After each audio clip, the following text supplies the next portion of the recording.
The Hartlepool by-election has been regarded as a defining moment for the Labour Party as there is general unease over Sir Keir Starmer's direction. The Labour Party is battling to hold on to its Hartlepool seat while general unease grows over Sir Keir's direction, Express Co UK was told. Sat at the outermost reaches of the Red Wall, Hartlepool is lining up to be one of the most hotly contested seats in next week's local elections. Labour MP Mike Hill resigned earlier this year following allegations of harassment which he denies. Sir Keir picked local GP Paul Williams to run in his place, an ardent Remainer hoping to win a constituency that voted 70% to leave the EU. The move dumbstruck many but did not surprise others, as even before this many of Sir Keir's decisions as leader had been questioned. One of these came ahead of the budget when he shocked many by opposing the government's corporation tax hike. It was something that Stephen Fielding said brought about general unease among Labour politicians. While he said there was a small handful of MPs who would always attack what Sir Keir says and does,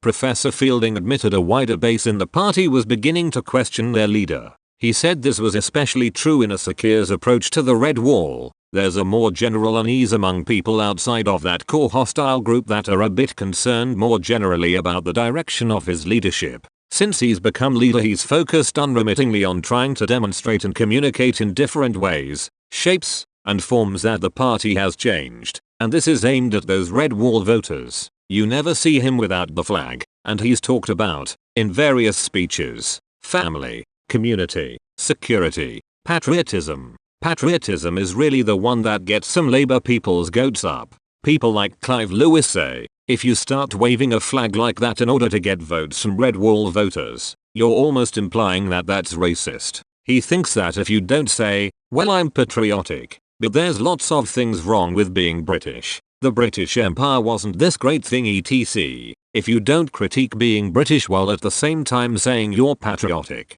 then they've got problems with it. Hartlepool has historically been a socially conservative area. Despite this, it voted the Europhile Labour politician Peter Mandelson as its MP for more than a decade between 1992 and 2004. The tide now appears to be turning, however. The first and only major poll carried out by Survation earlier this month found the Conservative candidate Jill Mortimer to be ahead of Labour by 7 points. Sir Keir has since focused all his attention on the seat, having visited the port town twice in the past month. According to The Times, activists have been sent in from the wider region, while the party has diverted campaigning resources from neighbouring councils. The Tories have never won in Hartlepool. Ms Mortimer appears to have gained some traction in the area despite admitting she had not spent a lot of time in the town. Most of her last 10 years has been spent in tax haven the Cayman Islands. But this doesn't seem to bother the local Tory members. Ray Martin Wells, the president of the Hartlepool Tory Association, told The Times,